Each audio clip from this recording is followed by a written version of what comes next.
I'm Jamaica McCray from Aiken Electric Cooperative in Aiken, South Carolina. Welcome to Along Those Lines.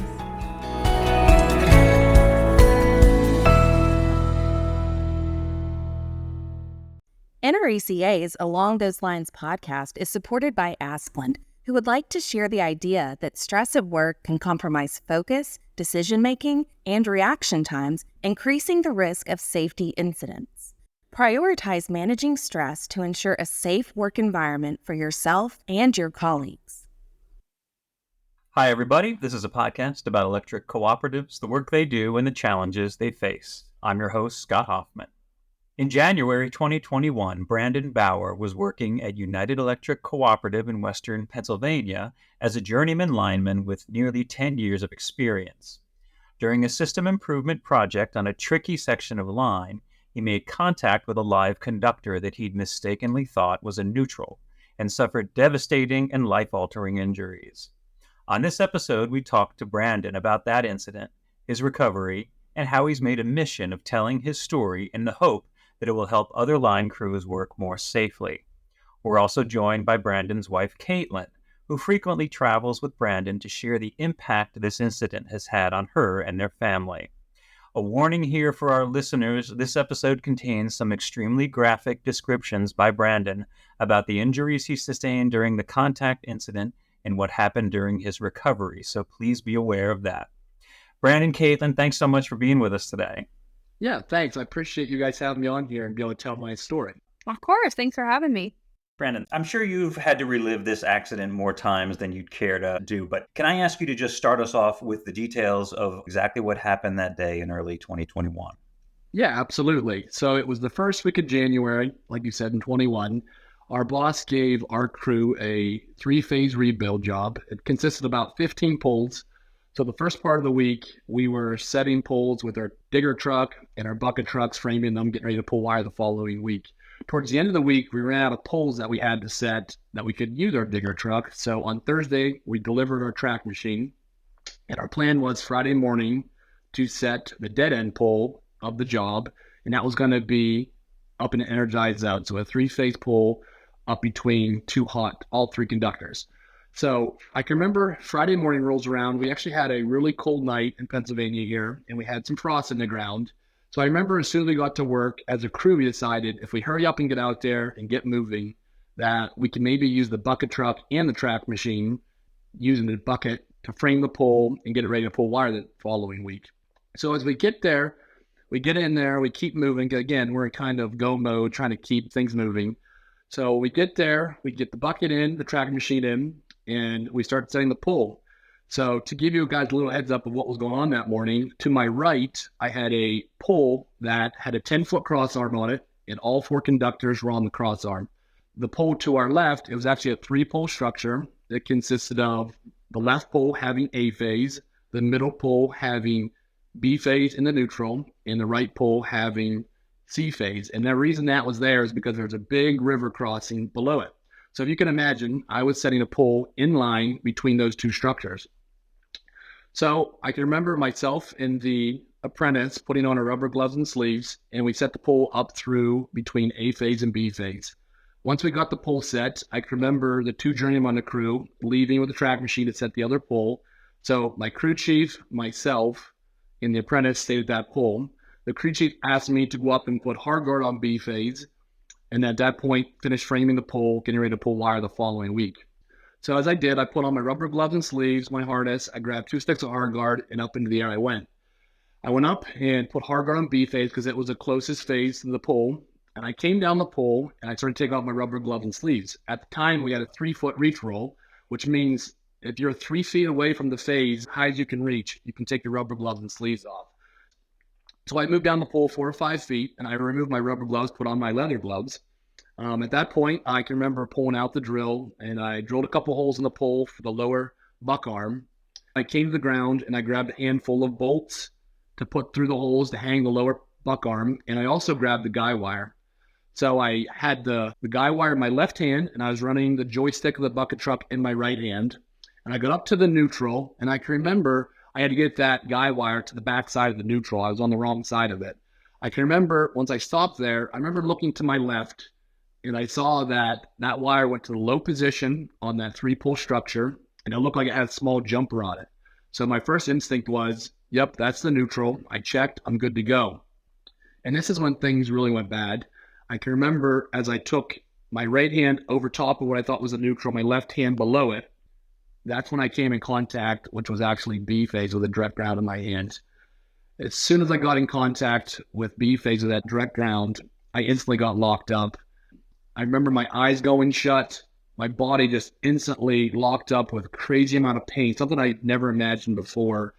As soon as I was locked up, I can remember hearing my crew chief on the ground screaming, "Get away from it, get away from it." So at this point in time, I couldn't move. I was getting electrocuted. I was trying to buckle my knees just to break away from that phase. Everything I did, I knew I couldn't move. I couldn't do anything. Eventually, I either passed out or passed away. So I think I passed out. I kind of collapsed over the bucket, over the wire. My crew did everything right to save my life. The apprentice on the crew, he actually got on the phone, called 911, drove out to the main road to reach them to get the ambulance. My 2 journeymen came running over as they heard the screaming. One jumped up into the truck to grab our AED machine and also called Mayday over the radio to the other crews that were in the area. My crew chief took a chance, jumped onto the truck, and he actually got me swung away from that phase. They said all in all, I was probably hooked into that phase upwards of 45 seconds until I broke free of it. They said by the time I got to the ground, I actually had that guy wire still in my left hand. They said when they went to remove it, they actually ripped off 2 of my fingers, my pinky and my ring finger. They said as they got close to me, the smell of burnt flesh is something that they'll never forget. They relive that smell every time they start thinking about the accident. And they said when they went to grab me to pull me out of the bucket, my body was still too hot to touch even. They said it was amazing how hot I was as I just got through that flash that seemed to go on forever. They got me pulled out on the ground. They were getting ready to start CPR, and that's when I started to come to. I actually came to with one of the journeymen praying to God, pleading to God to save my life, while the other journeyman was ripping my shirt off, getting ready to razor my chest to hook the AED on. As soon as I came to, I knew exactly what happened. I just kept screaming, that was supposed to be the neutral. That was supposed to be the neutral. At that point, I'm just thinking, I'm so lucky to be alive. I was trying to figure out what kind of damage was done to my hand. So I can remember my crew was trying to do everything in their power to keep me from looking at my arms, but I wanted to see it. I'm sure I was in shock, but I wanted to see what was actually going on. So as I looked down at my left hand, like I said before, I could see that my 2 fingers were ripped off. I kind of describe it like looking down at the end of a cigar butt that was smoked. It was all black and sooty. I looked to my right arm, and all I could see was the complete carnage in my right forearm. It's just something that you could never believe a human body could go through. At that point, I can remember that the ambulance was showing up, which I'm sure minutes gone by, but in that time frame, it seemed like seconds. The ambulance showed up, and they came down and kind of stopped some bleeding on my right arm. And they said, hey, we got to get you up to the ambulance so that we can get you to a place a helicopter can land. And I said, okay. And they said, we got to get you on a stretcher. And my first instinct was, I'm not getting on a stretcher. I'm going to walk. With the help of my crew chief and an EMT, I got to my feet. I walked about 100 yards till I got to the ambulance. Once I was there, they started cutting off all my clothes, getting me ready to get on a helicopter. The helicopter landed. I had other crews showing up. I can remember one guy in particular that started a year ahead of me into working in Electric. And I remember he wouldn't look me in the eye. And that was the first time I really started considering how serious this accident was and that I wasn't out of the woods yet, that I could still die. So this whole entire helicopter ride down to Pittsburgh, that was really on my mind. And once I arrived in Pittsburgh that day, they took me straight back for emergency surgery. The gloves that I had on, those leather gloves, they actually had to be surgically removed from my hands. They were that badly burnt. So that kind of gives you an outline of what that morning looked like and that day. Just kind of a crazy set of events. Honestly, the most amazing thing is that you got up and walked to the helicopter. Branden, that's insane. Yeah, I'm kind of a stubborn soul, so that's just kind of the way I am. Wow. So the hospital in Pittsburgh, had they ever seen a trauma like this before? So I know I went to UPMC Mercy's burn team, and I can't tell you they've seen anything this severe in their arms, but they actually do burns, and they dealt with electricity burns as well. So I can't tell you it was as bad as mine for the particular arms, but I know they do see some pretty graphic things. Caitlin, tell us what it was like for you that day. That must have been awful. Yeah, it was a pretty crazy day. It started out like any other normal day. It was a Friday. I was at work and my day was going great. I got a call from a random number that day. I didn't really recognize the number, so I decided to answer it. And on the other end of the line, it was Brandon's HR.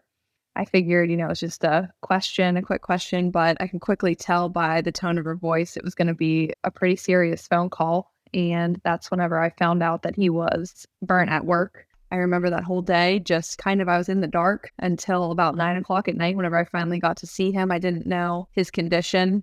Yeah, it was a pretty scary day for sure. So you weren't able to get to the hospital until 9 o'clock because they wouldn't let you in? Yes, I got to the hospital mid-afternoon, but it wasn't until 9 o'clock after his first surgery that I finally got to see him for the first time. What were your first thoughts and emotions when you finally did get to see him?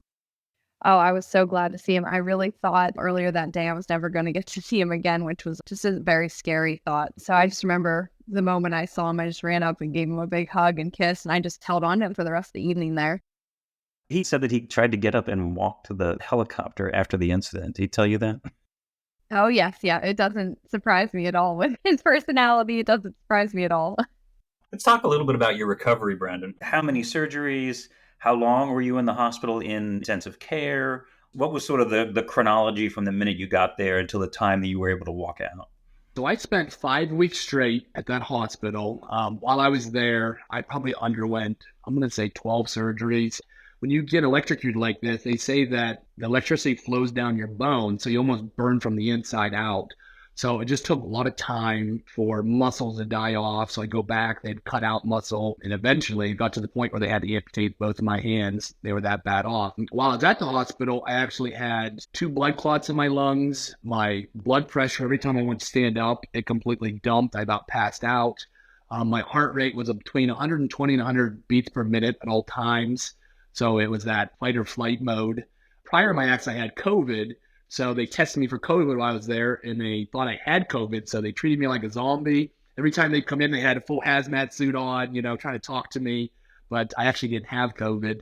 I can remember waking up one morning. I felt super sluggish and slow, and they came to find out I was almost out of blood. Due to all the surgeries, I was losing blood. So they had to do a blood transfusion. I can remember I was on a strong antibiotic that every night about the same time I'd have fevers 104 degrees. My body didn't react well with it.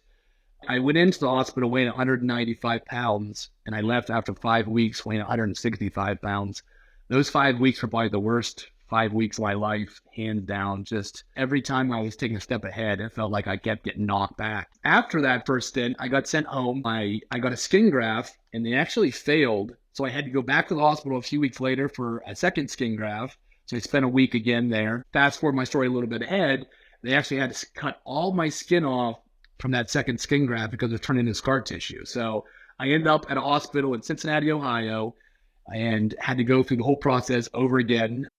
I'm sure I've had upwards of over 20 surgeries in the past few years. It's just from the get-go, a doctor told me this is going to be a marathon, not a sprint. It isn't going to be easy. And he has been completely honest and true. There couldn't be truer words. And so the rehab, what did that consist of? To build those muscles back up, to get you to a point where they could put prosthetics on? They started me at outpatient rehab here at a local hospital. I was going 5 days a week, an hour every day, and eventually started stepping down. But I was probably at rehab for over a year and a half to help get rid of scar tissue, like you had said, to build muscle back. They had taken so much muscle out of my biceps, some of my triceps, that even curling a gallon of milk became a hard task. So you can just imagine how much work went into that. The whole entire time, I just kept thinking, I have to go through this. This is my job now to get as strong and healthy as possible because I have to live the rest of my life, in this condition. Caitlin, so what about you? How were you processing all of this as he's going through surgery after surgery, months of rehab, talking about going back to the co-op? How are you processing all of this in your head? I feel like we really just took it day by day. throughout the whole process, Branden was always so determined to get back to functioning basically his old life. And one of his main goals was to get back to work at the co-op. So we just strived every single day to make that a reality. And whenever he finally did get to go back to the co-op, it was an awesome feeling for both of us. I was just so proud of him that he was able to get back to doing what he loves. That's a great segue, because I do want to get what you were feeling emotionally in terms of your future while you were going through all this. Branden, were you thinking at the time, I want to get back to the co-op? Were you thinking there would be a position for you there? What was going through your mind in terms of where you were going to go from there? Yeah, I knew that in my mind, I wanted to get back to the co-op. I mean, I can remember laying in the hospital that first week, talking to the crew, and I just knew that was my home, and I wanted to get back there and be with the guys.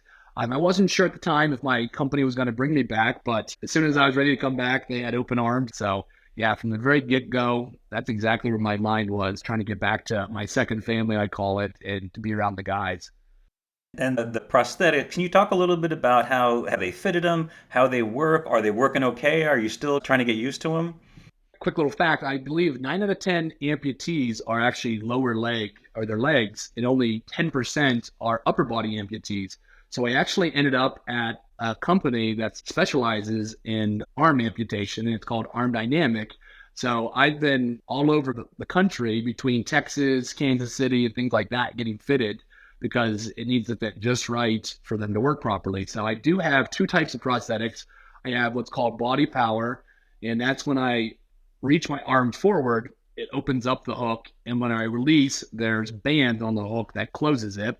That's kind of an old school style. And then more recently, I've gotten what's called a myoelectric prosthetic, and that's ran off of batteries.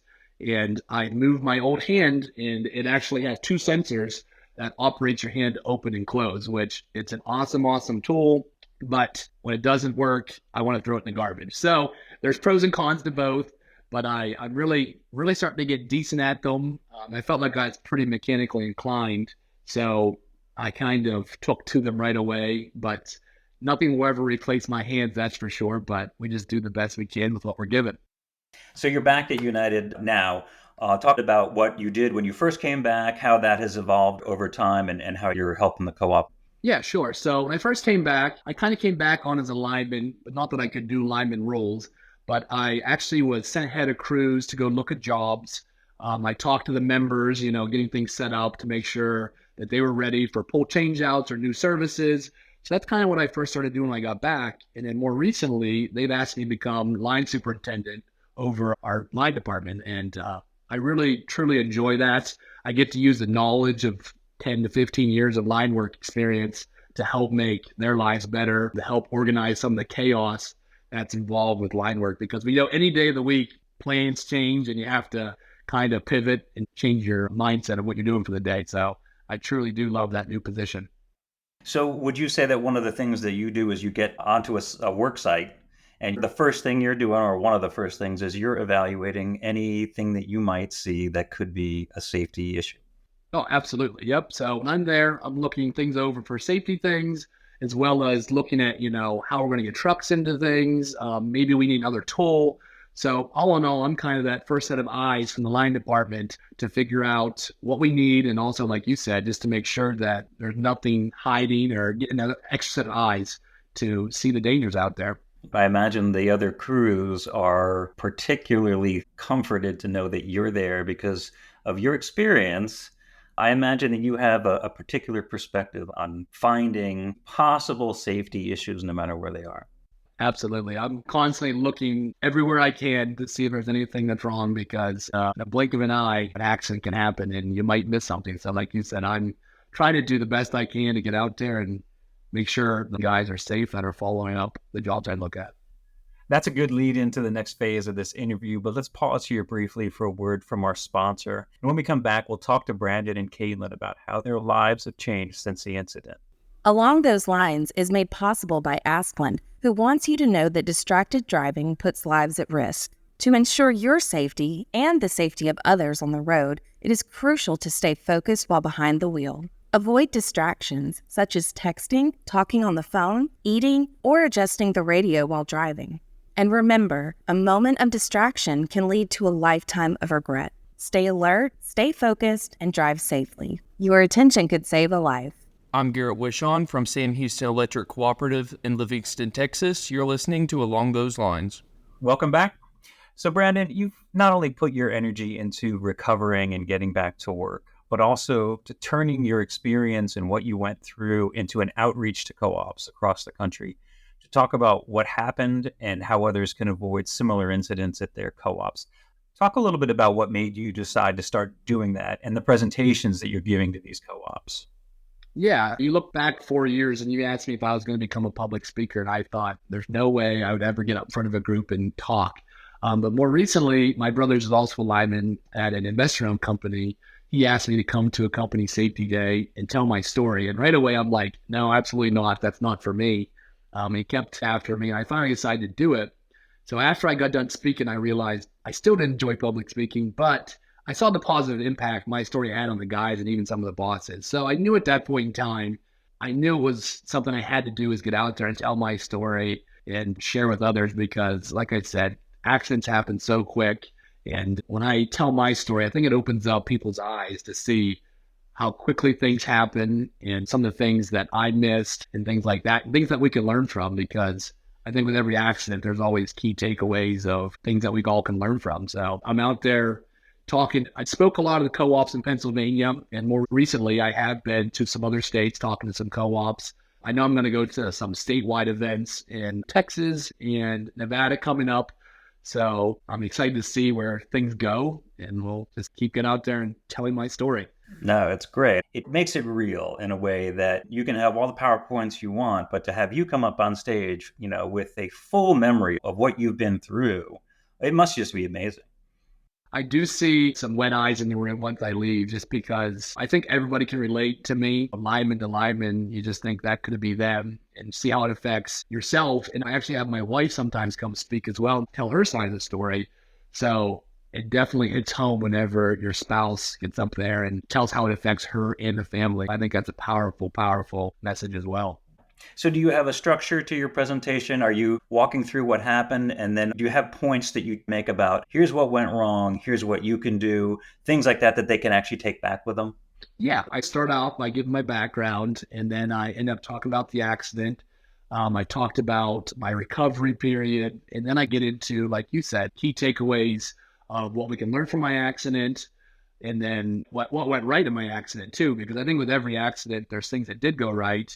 And I talk about that, like how we all take CPR and do hurt man rescue, because when things happen, your instincts take over and you got to be able to save someone's life. And then eventually I talk about where I'm at today and some of the things I've accomplished since my accident.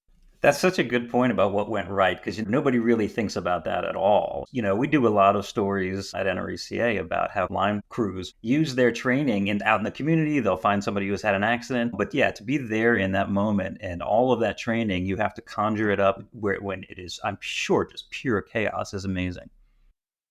I can't thank my crew enough that day, because when it became time for them to save my life, they did everything perfect, from calling 911 to calling Mayday, to getting me on the ground, to getting me out of the bucket properly, and eventually getting ready to start CPR. My crew was ready and prepared that day to save my life.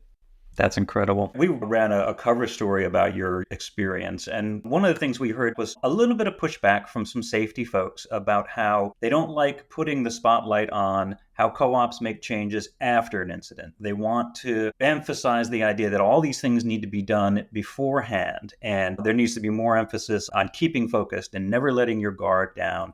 Do you address that in your presentations, and are there things that you can add to this discussion that will help crews focus in a way that they may not be doing now? During my presentation, I really hit home the family aspect, because I used to have this mindset that if I get hurt at work, it's not going to affect anybody else. But that can't be any further from the truth, because when you get hurt, it affects everybody in your life, from crew members to friends and family to your kids and your wife. It affects everybody. So when you're out there working, put your family first. If you're not going to follow the safety rules for yourself, you just have to really think about coming home. There's people at home that love you and want to see you come home the way you left. And that might help you make the right decisions or not cut corners when you think about your family being affected by you having an accident. Did you always want to be a lineman when you were growing up? Actually, not really. I didn't know anything about line work until I became about a senior in high school. And I can remember putting a set of hooks on the first time and start climbing. And I knew at that point, that's what I wanted to be. I really enjoy the work. I love the camaraderie of the guys. Every day, we had a great day. Best friends playing, doing things that grown men love to do. So it's a great career. How would you say you've changed as a person from before the accident to now? Are there things that you can point to say, I'm a different guy? I know I've got a whole lot more patient in my life due to my accident. Beforehand, I didn't like to ask for help, and I was just always on the go. But since my accident, it's definitely slowed me down quite a bit, made me appreciate others in my life. And definitely I'm a lot more patient now than I have been before because, when things aren't going right, I just have to sit back, take a breather, and try to figure it out because my life at this point is relearning to do everything, and patience is key to do that. That's great advice. Caitlin, what do you feel is in store for you? I know you're raising 2 babies. How has it changed the way you look at your future with Branden having gone through this? Yeah, so after this accident, I feel like we really just take things day by day. We try to make plans for our lives, but I think God has another plan for us, and we're just taking it day by day and seeing where he leads us next. Branden, so what's next for you? You're going to keep doing speaking engagements? You're going to stay with co-op and try and do more? Yeah, my plan is to stay with United Electric. I love going to work. I'm part-time right now. I think I'm 3 days a week, so I'm going to continue to pick up more time and get back there and also speak when I can. Not that I have a ton of time doing it, but I do love to get out there and tell my story and see how many people I can affect with it because I think it's a powerful message, and I hope it continues to change the way people look at safety. You're an inspiration, Branden. I hate that it happened to you, but the way you're dealing with it is just amazing. And the fact that you're sharing and trying to make our industry a better place is just totally admirable.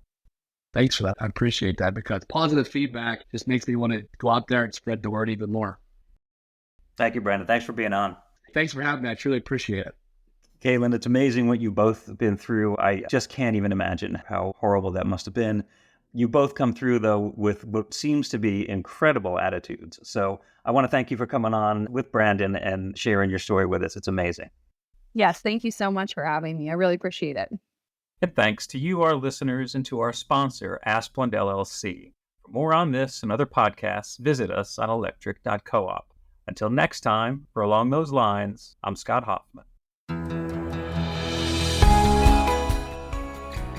I'm Kelly Brantley from Northern Electric Cooperative in Bath, South Dakota. Thanks for listening to Along Those Lines. Subscribe and rate us on your favorite podcast app.